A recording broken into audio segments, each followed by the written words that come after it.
Capital Hoops. I'm joined via Zoom tonight with Tre Stott, Jr. at Churchill, and Dave Blumenthal, head coach at Churchill. Y'all had a very, very impressive comeback win against a game BCC team tonight. I think this was perhaps the most anticipated regular season matchup of the year in Montgomery County, at least to date. And y'all looked like pretty bad for 3 quarters. Wasn't quite sure what was going on, but it seemed like you guys just weren't clicking. Guys weren't making shots. They seemed to kind of get what they wanted offensively. They weren't really getting much offensively outside of their top two, yet y'all weren't really able to stop their top two. But then when it got to the nitty gritty, you guys really kind of showed your athleticism and pulled out a very impressive win. I'll start with you, Coach. Take me through kind of your mindset as the game unfolded. Yeah, I mean, it definitely wasn't the start that we wanted. That's for sure. I mean, we spent a lot of time, kind of just working on ourselves and doing some things that we needed to clean up heading into the game. And you watch a ton of film of BCC and you see, some tendencies and some things like that. But until you actually get on the court and see, how much length they have, then sometimes, X's and O's can go out the window and you can kind of get a little bit flustered. We got good size, but we don't have, they're long at all positions. So I think, there were some times early on in the game where we let that length kind of dictate kind of some of the shots we wanted, even though that's not a lot of things we necessarily practiced.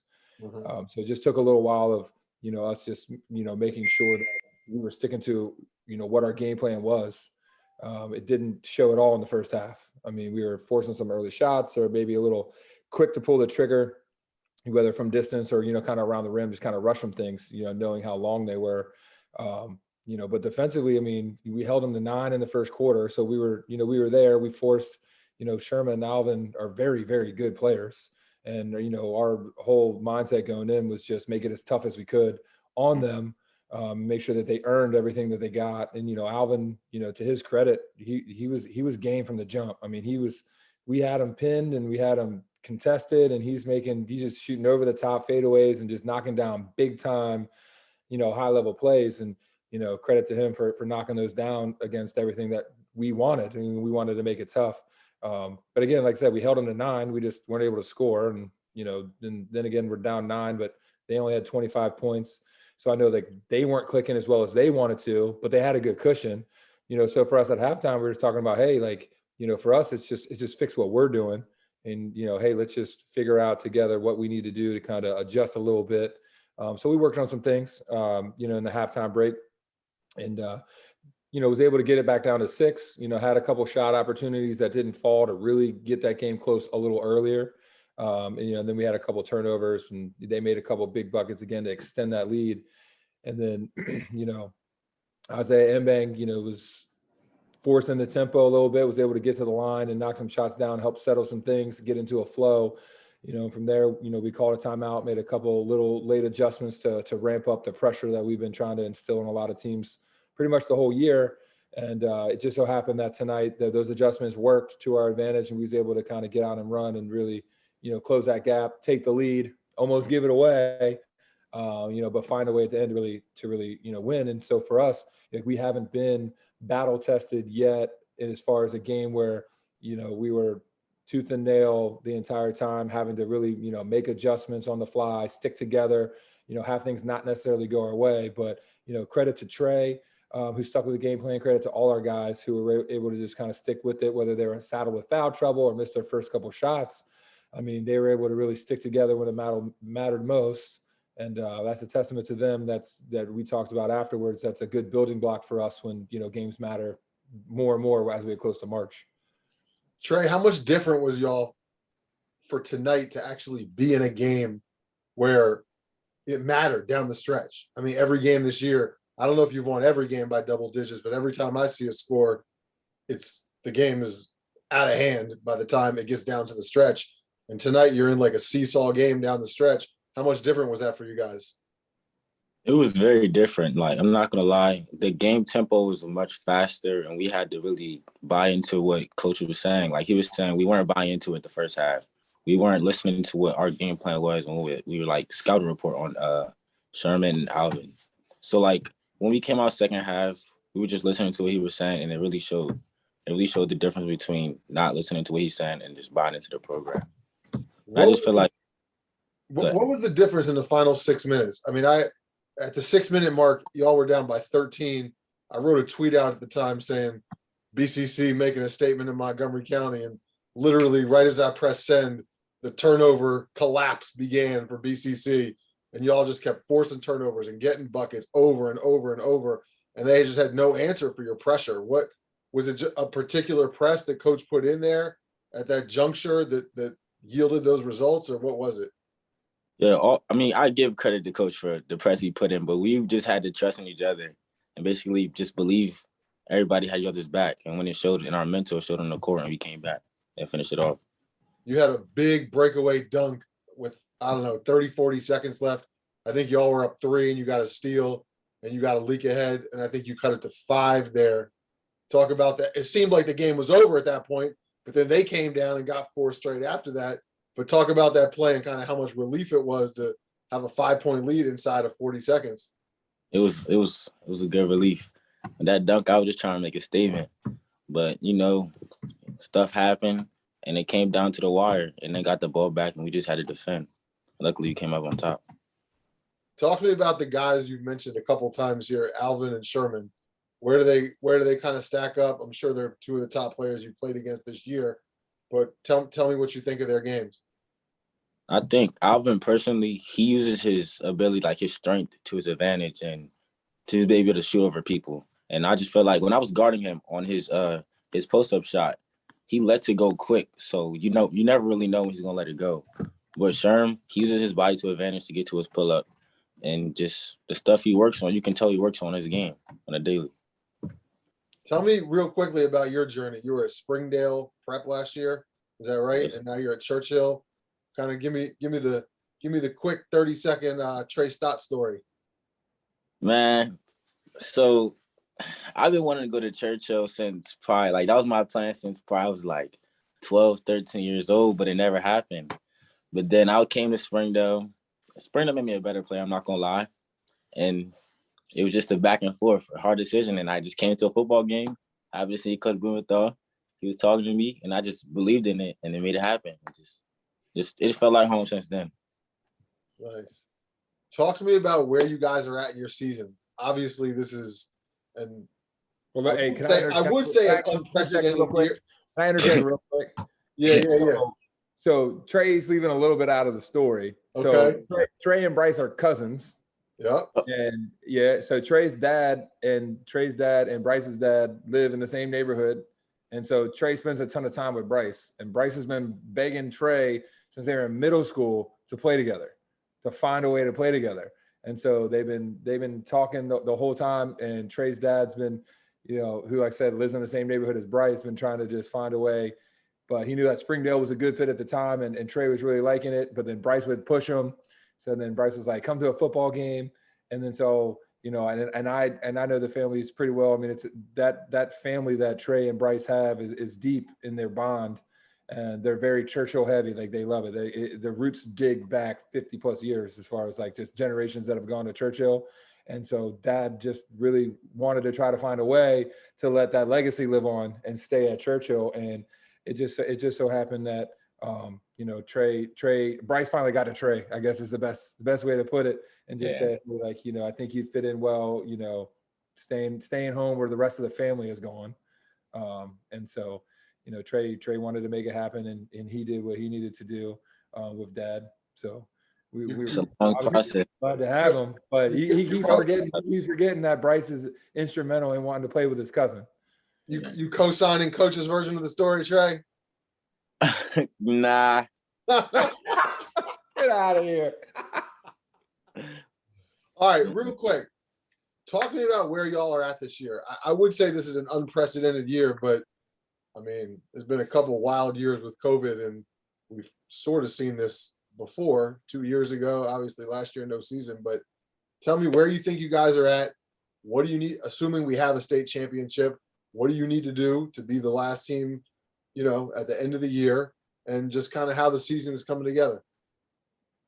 I mean, I would say we just need to treat every game like it's our first, and don't look at how good our record is, and just stay focused, keep our mental right, and do what we got to do to win that state championship.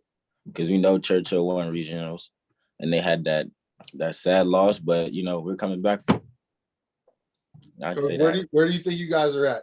What do you think you need to tighten up? When you're the best team in the county, and I'm not saying you're the best team in the county, but I think most people would say that or think you're right up there.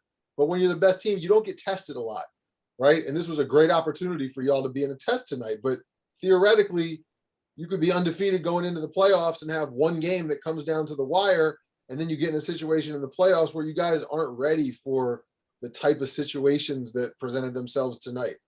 So what, aside from that, what else are you looking forward to, nervous about, need to tighten up, etc.? Yeah. I mean, really, it's just, we talk about that step by step and just say, hey, we need to make sure that we're incrementally better. So like when we are the best version of ourselves, it's in March when it matters most. We got off to a really hot start in the beginning of the year, but I kept reminding these guys like, yeah, you're good now, but you keep working, you could be better than what you are right now.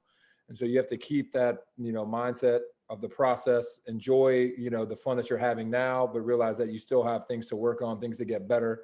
We talk about just, again, step by step, take another notch every game you got, add it to your belt. And then, like I said, the test will come because, the more that you become, not the word famous, but it's more as people, realize like, hey, like Churchill's doing something really good this year. Like they're the top team and we have them on our schedule. Like you're going to get circled a lot and you're going to get every team's best effort. And so you can't just rest on your, we're 8-0, we are 7-0 going in. Like you have to continue to get better because those teams are going to get better. And so we got to make sure that we're, like I said, always presenting what we have as our best version of Churchill now. And then every day, every game we have after that, be a little bit better. So we talked after the game today, like we were not our best selves tonight. Okay. We know we did a couple good things late.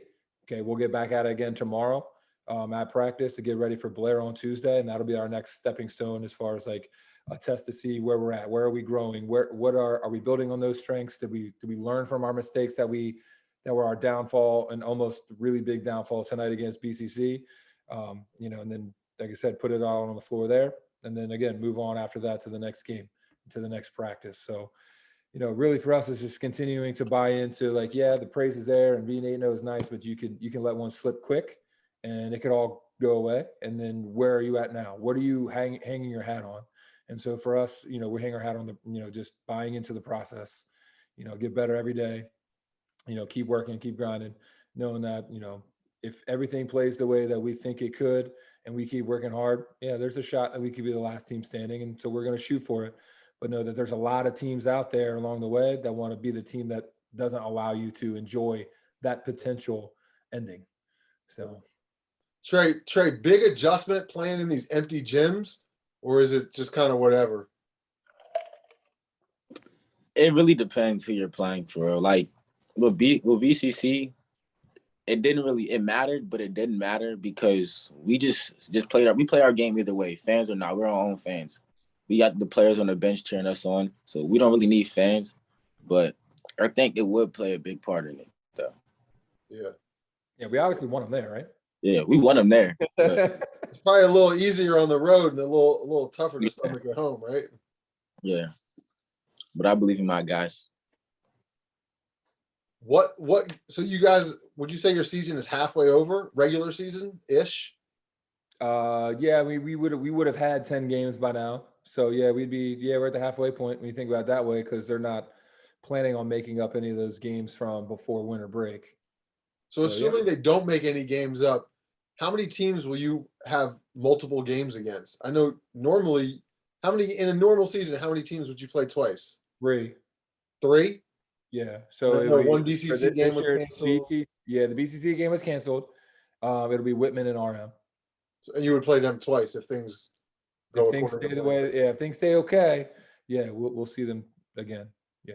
And have you heard, this is totally changing direction here, but you haven't heard anything about the state adjusting playoffs? Like everything as of now is scheduled like it's supposed to be, right? So calendar wise, yes, we're going to stick to the same dates, same calendar, same everything. As far as the state has said that they're going to waive the minimum. So the minimum is usually 15. You got to play 15 games to qualify for the playoffs. Yep. That's being waived, but they're going to calculate your win percentage based off of 15 games if you don't play 15. Okay. So the example that was given to us just the other day was, say you go 11-0, they're going to calculate you at 11-4. Oh, wow. 15 games. Yeah, for Interesting. your winning percentage for seeding purposes. Yeah. Interesting. All right. Yeah. I mean, I don't know if there's necessarily a right or wrong answer to that. I think they all have their downfalls. I mean, the good thing about it is the state's doing everything they can to let every school play. Right. I mean, the winter season, has been hit the hardest during the pandemic for two years now. Yeah. So they're doing everything they can, and we're just blessed that every time we can step on the floor, practice our game, that we have that opportunity. And you tell us what the parameters are and keep changing. We're going to keep adapting and just make sure that if we have an opponent on the floor, we're going to be ready to play. And just be blessed that we can. Trey, what's your favorite thing about being a Bulldog now? That they make me feel like I'm at home. They let me buy their program. They welcome me. And really, it just felt like I was there from the jump. And I know when I was at Springdale, it wasn't really no fun. You could supposed to have fun playing basketball. It was just straight business, business, business. But when I came to Churchill, we had fun and we also played business. Like, it was just, I just felt like I was at home. What's your least favorite thing about being a Bull? No, I'm just kidding. 8 a.m. practice. What time is practice tomorrow? You got them in there early? Letting them sleep. Letting them sleep. We can go noon. Okay. Let them sleep. You erase a 13-point deficit with 6 minutes left. You get a little sleep in, huh? Yeah. Well, thanks, guys. Appreciate it. Hell of a job tonight. I mean, that's one of the more impressive comebacks. I can't remember the last time I saw a team come back from 13 down with 6 minutes left. So congrats. The perfect record is still intact for now. You gotta uphold that now as the season progresses, but I'm sure we'll see big things of you as the rest of the season unfolds. And tremendous job tonight. Appreciate it. Thanks, guys.